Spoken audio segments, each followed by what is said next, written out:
nothing on Taylor, but if you have something, and then second off, after she goes down, obviously that can be something that can be deflating for a team, or everybody can step up and kind of join together. You guys obviously joined together and pulled out a big win. Just what did you like about your team's response to that? Taylor's going to have an MRI later, but anytime that situation happens, like it happens, you're probably hoping against hope in certain situations, but we don't know for sure. So I have a strong faith, so we're definitely going to be uplifting her. But I think it's a tough one. But it was a tough situation so early, and I think a team can handle that a lot of ways. You can kind of get ruffled, and Taylor McCabe has been an extreme great leader. She's one of our best defenders. Everybody gives her a lot of credit because she's a great shooter. The reason she continued to be such an instrumental part of us is because Taylor took a challenge when she was a sophomore. And I'm a post coach, but I met with her and I said, listen, you can be a defender. I've seen your footwork. You use this summer to get as fit as you can and as strong as you can and become a defender. I said, you're gonna impact this team. And boy, did she do it. And she was a great leader. She helped bring Addie Deal along. Addie was a great young person. She was learning and growing and knew the lessons she was learning and continues to grow. So when that situation happened, the team just rallied and we just gave it about 5 seconds. And I said, listen, Taylor's probably not coming back in this game. This is why we've been deep. Addie's ready to go, and I called the play. And we just went on. And I knew Addie would be ready to answer the call. I really did. She has been. So very, very grateful for all of that and just really sick about Taylor's injury. David, yeah, I guess, Jan, going back to last year, I think around this time you guys were nearing the end of your five-game losing streak, and then a year later you guys have knocked off 3 top 15 teams in a week span, I guess. How has this team, despite being so young, how have they learned to adapt and how have they learned to win in different ways, especially with the freshman class being such a big part of it too? Yeah, I think that's just, every team's kind of has an identity when you start working with them. And, we've just been so blessed all my years at Iowa. For the most part, just about every era has been a heck of a team. And the thing that I define a team by is their togetherness and how much that they can really be for someone while they're also a little disappointed for themselves.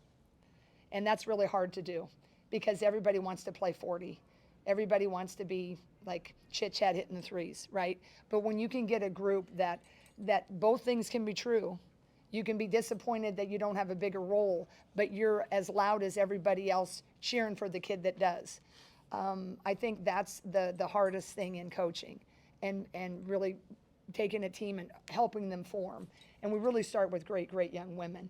And so I think this particular group, those freshmen last year were pretty good, and they were pretty seasoned, right? And then we've added some kind of spicy pieces of the sophomores, and you have a senior, Hannah, that's really starting to really lean in and understand what she can do with her voice at times, but certainly with her skills. And then we've had a Kylie Feuerbach who's, just the rudder of this ship. And so it's like their experience mixed with this naivete, and we've created a couple breaks early in the season, and we've gotten a couple breaks. Last year, you don't get a couple breaks and you don't create them, right? And so I'm telling you, you coach long enough, it all, hopefully the good and the not so good, but hopefully more of the good happens. And I just think this group's resiliency and togetherness has really been the difference. Jan, when Taylor goes down, first off, kind of a dumb question, but it's your call, right? You're the one calling Addie Deal off the bench. Mm-hmm. Why did you feel she was ready? In kind of an emotional spot for her. Yeah, just Addie's been ready, and she's had to weather so much because there's a lot of opinions, right, on when you're going to play and how we should do, and she just had to lock in, and be part of the process. And we've watched her, we've met, we've worked with her, we've seen the weaknesses early and tried to get them in more of a strength. And the game is bigger, faster, stronger, and she doesn't bat an eye. She's just ready. She's always ready. She's ready. She's ready. She's been ready, anytime you want me to play the 4, I got it, right? Just that eagerness. And I just think I've always been very confident in Addie. And, but I also knew that this game goes big and fast and strong. And our culture is our culture, and they pass the baton, and they learn and they grow. And if you're open and you're willing to just be ready, boy, the process can be really, really great. So Addie's been, really, this last month has been really, really, I think the steps have been great. So yeah, there was no question about that. Jeff, In the wake of what happened in the last 3 minutes in Maryland, Mm-hmm. there was a stretch of 25 minutes today that they didn't have their longest run was 3-0. They didn't put together any kind Really? of string at all. Wish you would have told me that. That made me feel a little better. Okay.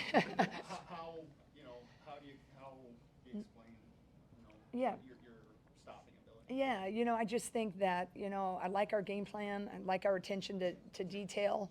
I like what we try to do defensively. And I think we've been asked about our defensive emphasis. You got to kind of look at your teams and what you have. And last year, when I, took the baton right from Lisa, I thought we were a little longer, and I knew we could be a little better.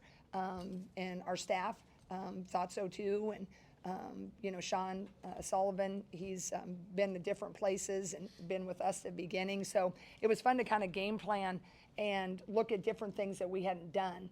And I just thought, we have the speed this year to be able to do some of that. I thought Kylie, I think, held Cambridge to 7 points in the first half. She's really disappointed she ended up with 30, but that kid, I've seen that kid end up with 44, and, she didn't have a great first half. And if you can just kind of stifle a really key a little bit in the first half, you've done a lot of the job. So I just feel confident in our defense. I think it's our defense that's won some of the things like at Maryland, and we've won at a Northwestern. We can hold on to that when everything else is, you're missing. So I'm really grateful with our attention to detail in the defense. Now we gave up too many transition buckets, and we overhelped. But overall, I think we did a pretty good job. You guys have had situations where somebody gets hurt and then somebody takes advantage of it. I think back to Molly and Sid a couple years ago. Yeah. Given that Addie's role is likely going to increase moving forward, just what about the confidence of her and just the ability to handle that increased role while also, not feeling the pressure that, she has to. Yeah, I think, you just got to hope that, you've prepared step by step in June for these moments. I mean, sadly, what we do, injuries are a hazard of our job. I grew up on a farm, and I remember with my dad, bad weather is a hazard of a job, right? You can do everything right as a farmer. When the hailstorm comes, even if you have crop insurance, right, it just like, whew. And I equate that in what we do. It just is heartbreaking with the emotion that's in this with kids who get hurt. And I think back to Molly Davis. But Molly Davis, when she settles, she wants nothing more than Sid to take over and help the group that she was a part of. And so I think it starts with pretty quality players, with pretty quality families. And we're not the only one. There's a lot of great, programs that do it. But I just think you have to be ready for. And I think Addie is, and hopefully the other kids on the bench, like we may have foul trouble. Now the bench got shorter with a really key cog in our wheel. And that is going to hurt us. I mean, it's great that, yes, I'm so thankful we have Addie Deal, but I mean, Taylor McCabe just shot 50% against a Maryland defense. So this thing that's been running really well, I'm so excited, but I feel, so sick for Taylor, but I also know that's a key cog out of our wheel. But I believe in the other kids that are going to find ways. Ethan, When kids is out, it's one thing to know you're going to have a bit of a size advantage down low, and it's another thing to actually kind of take advantage of that. Plus 18 in the rebounding battle, 14 in the paint. What allowed Ava, Hannah, Layla to take advantage of that today? Well, I thought even with kits that we could probably take advantage if we were, on it, and the words I used with the team before, I wanted to be clear and clean with our offensive decisions. How many turnovers we end up with? Still 15. 2 or 3 more than I remember, some not real smart ones. But Kits isn't a post. She's a facing right? And so I felt like, I mean, and a freshman. Now, they would rather had her, right? That's who's starting. But I felt like nothing changed with that game plan. I mean, I was more worried about we had to stop 3. You know, 3 is a really good outside shooter and penetrator. And Hannah's got a guarder out there, handsy. All of a sudden, now we got to take our cog out of the wheel. So usually when you win a game like this, the wrong person gets a couple fouls. And I think 3 got fouls in that first half because she was probably trying to have to start, defend Hannah. So I just thought that we could try, but, that number 12 was pretty tall in there. But once Ava kind of settled, she went fast a little bit at the beginning. And I told Ava, I thought that was just a lot of great growth. Sometimes a kid can let a travel or two kind of put you on her heels, but she just went to work and, she went 9 for 11. Jan, Hannah comes away with a double-double today and completes what was a very successful week for her individually, being recognized by the Associated Press and Basketball Writers Association and so forth. What do you attribute to her recent string of individual excellence? I think she early, she was nostalgic about being a senior and feeling a little bit of the pressure. And like, I can't believe I'm a senior and we got a new group and, missing, what was, but in a good way, right? And now you got a lot of new kids and then feeling that pressure, I got to carry it. And I thought heading into that end of the non-conference, I saw a little shift. And then, she had a tougher game at Northwestern, but I told her after the game, a few times I'd been as proud of her. She willed us in huddles. As frustrated because she shot really poorly, but you could just see a senior that was really had taken another step and said, everybody get on. And I think she's doing that with her play. And even if she's not always the most consistent, like, oh, she missed this, she's going to get it back another way. And she's forward thinking and she's enjoying the rest of the ride. And that's where you need her to be. Because that's what's lifting everybody else up. And it's also, I'm just thrilled for her because she's really having a really great stretch right now. The 15 turnovers that you were mentioning, that's the second fewest that a team has had against Ohio State this season. Yeah. Just how did you feel like you guys handled not only the press, but the pressure that they do even in the half court?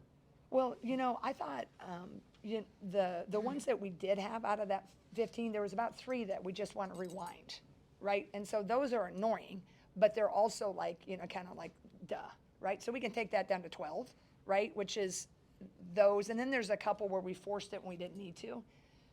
But I think we handled the press really well. That's when I think it was 8-2, right? I mean, you could kind of feel they were going and ready. And then we started to remember, yeah, we can look over the top. Yeah, we're going to hit Ava and we're going to slice, right? Okay, and you could see us kind of recalculate. So I think that against a pressing team, I'm okay with 15. I just thought it could have been even a little bit lower. But I thought handling the pressure was really huge today. How do you combine the success of star transfer players as well players that you've developed as freshmen and sophomores now, just as quickly as you have this season, to become such a dominant team when no one really expected it? Yeah, I just think again it's their mentality and why they chose to come here. I'm just trying to stay a college program, man. I mean, it's just weird. And when everybody can transfer and everybody wants to play, and it's just like it can kind of get out of hand, but we just try to say, hey, we would love you to be a part of it. And if you sometimes you have to sit a couple of years. I mean, look at Kylie Feuerbach, Kate Martin, right, way back, Sid Alfwalter, Taylor McCabe, right? They didn't play, and they could have and maybe gone somewhere else, but what you feel here is I think a pretty good sense of team. And I think number one, they came here wanting to be a part of that. And then I think that they really end up really loving each other as teammates. I mean, they went out, it was Tegan's birthday yesterday, and they had a surprise party for her at some pottery thing. I mean, it's just fun things that, you don't have anything to do with as a coach, right? You just try to assemble this group and push them and challenge them and get them together. And then I think that closeness on the court, some teams are really good. They're not close off the court, and that's their formula. But for us, I think that they enjoyed being part of it on their visits here and saw something that they could identify with, and then we just try to develop the heck out of them. Last one. Sorry, quick one here. Yeah, Coming off of 2 big wins, but knowing you've got a road trip coming up with another, I mean, we're in the heart of Big Ten basketball. yeah, yeah. How do you quickly kind of shift that bench mentality to some of them are now gonna have a bigger role with, you know, Taylor potentially being out for a Yeah, little bit? yeah. Or a lot bit? Yeah, well, I think, sorry, did I cut you off? No, you're good. Yeah, I think, you know, tomorrow we gotta kinda, you know, right now, my staff's probably starting to watch the film, and I will, I'll get familiar with USC, and then I'll watch this film again. But I think tomorrow's a really big day to start to really look at matchups and then get in a situation where you're looking at like, okay, these guys are now gonna be the backups for this kid, and knowing when we need the shooting and when we need size. So tomorrow will be pretty big, strategy-wise. But the hardest thing about tomorrow is getting used to it emotionally. And that's the hardest thing. When you gotta see one of the fallen, right, that's, you know, that's usually the bigger situation is, you know, it's delicate. And so we'll do a little bit probably of all kind of, you know, depending on the news, but I'm certainly she won't be ready for the trip at the very best. So we'll turn it pretty quickly. But again, you know, people have, you know, been knowing their roles, and now, you know, they're just the next person in philosophy. So hopefully we'll be able to do that. All right, thanks. All right, hey, thanks so much for covering us, and